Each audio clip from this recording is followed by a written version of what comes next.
Bismillahirrahmanirrahim. Assalamu alaikum. I am Professor Hassan and you are watching my channel Professor Hassan Hamayu. 15th October 2021 is the last date for applying for the post of statistical officer. After that date, there will be the announcement of the written test. Dear students, that is a golden chance to get the government job. Before starting today's vital and essential lecture number 3, I request everyone subscribe to my channel, like and share my channel, and just click the bell icon for the notifications of the next important videos. Let's start. Question number 1 of today's lecture is frequency of a variable is always. If you have classes, for example, marks are given 1 to 9, 10 to 19, 20 to 29, and there is a frequency, number of students who have got the marks between that interval 5, 7, 8. That frequency is always an integer. The options are a function, B in percentage, C mid value, D an integer. It is always an integer, a whole number. Integer is the correct option. Question number 2, tally marks determine A class limit, B class boundary, C class frequency. Tally marks tell about the class frequency. The class frequency is the correct option in the exam. Question number 3, relative frequency is determined as, we know the formula of the relative frequency, that is F over summation F. The options are total frequency over class frequency, incorrect. B class length over class frequency, incorrect. C class frequency over class length, incorrect. D class frequency over total frequency is the correct option.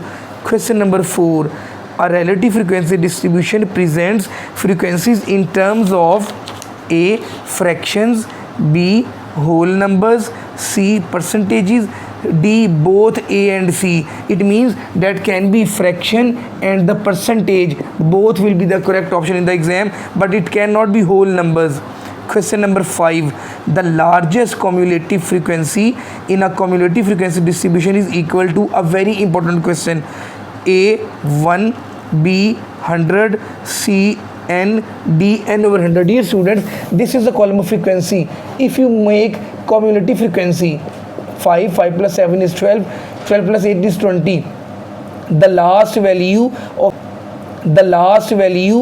the cumulative frequency table is actually capital N, total number of observations. A very important question.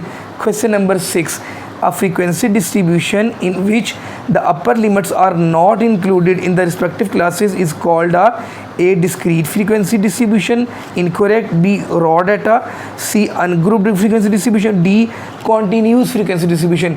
When in a class, in a specific class, upper limit is not included in that class, that is called continuous frequency distribution. Question number 7, the dash provides a shorthand summary of the data.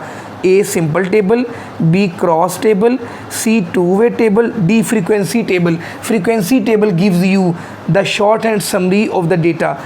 Question number 8, as a general rule, statisticians tend to use which of the following number of classes when arranging data? A fewer than 5, no. B between 1 and 5, incorrect. C between 20 and 25, incorrect. D none of these is the correct option. In the last lecture I have discussed, statistician as a rule they take 6 to 15, in the interval of 6 to 15 classes, not less than 6, not more than 15.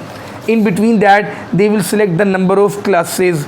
Question number 9 is very important. If the smallest and the largest observations in a data set are, it's a numerical question for you. The smallest value is 73 and the largest value is 139. How many mutually exclusive classes can be formed of width 3 each? There is a width of 3 units. What is the formula to find out the number of classes? Number of classes will be equal to range over class width. Range means maximum minus minimum. 139 minus 73 divided by width is 3. 139 minus 73 is 666 divided by 3. 22 will be the correct option in the exam. Question number 10 is also very important question. The width of each of 9 classes. Question number 10, the width of each of 9 classes, it means there are 9 number of classes, is 3.5. Width is 3.5. There are 9 classes and the lower class boundary of the lowest class is 12. Lower class boundary of the lowest class is 12. Which one of the following is the upper class boundary of the 9th class? A very important one. What is the formula to find out the number of classes? We discussed in the previous question. Range over class width. A very important concept. Number of classes is given 9 is equal to, range is not given, maximum minus minimum. Maximum is we are to find upper class limit minus lower is given over class width is also given 3.5. That will be multiplied 31.5 plus 12 is equal to x, and that will be 43.5 will be the correct option in the exam. A very important question. Question number 11, dash is the method in which the upper limit of one class is the lower limit of the next class. A inclusive, B exclusive, C open end classes, D none of these. It is inclusive. A very important one. Question number 12, the less than type cumulative frequency distribution is considered as correspondent to A lower limit of class interval, B lower limit of range, C upper limit of range, D upper limit of class interval. That is called upper limit of class interval. Lower less than type cumulative distribution is also called upper limit of class interval. D is the correct option. Question number 13, why it is important to examine data graphically? Very important question. A, to get a better understanding of the data. B, to get a complement to empirical measures. C, to provide a view or representation of the basic relationships in order to feel confident in the understanding of these relationships. D, all of these is the correct option. Question number 14, graphs and charts facilitate A, comparison of values, B, to know the trend, C, to know the relationships, D, all of these is the correct option. Question number 15, choice of a particular graph and chart depend on A, the purpose of study, yes, B, the nature of the data, yes, C, the type of the audience, yes, D, all of these is the correct option. Question number 16, graphs of frequency distribution are used because A, they have a long history in practical applications, incorrect, B, they attract attention to data patterns, yes, C, they allow for easy estimates of values, yes, D, both B and C. Question number 17, a bar chart A can also be called a histogram, B, should be drawn without gaps between the bars, C, can only be used to display the data which have a symmetrical distribution, D, is used to display categorical data.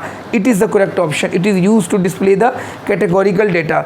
Question number 18, if your data have been measured on an ordinal scale, small, medium and high, for example, the most appropriate way to display the distribution is by means of a frequency polygon, incorrect, B, a histogram, incorrect, C, an ogive, incorrect, D, a bar graph. A bar graph is the correct option. Dear students, please keep in mind, histogram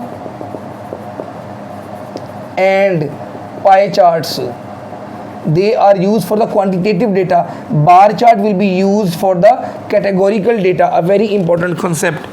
And ogive will also be used for the quantitative data.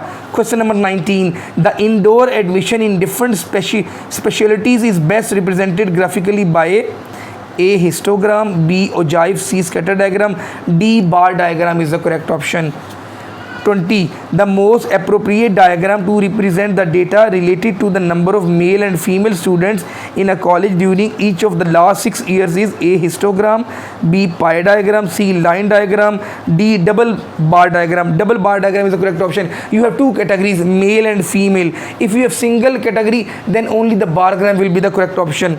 Question number 21, the data relating to the number of registered allopathic and homeopathic. There are two categories. Doctors in 6 different states can be most approximately represented by diagram: A, line graph; B, histogram; C, pie diagram; D, double bar diagram is the correct option. Question number 23.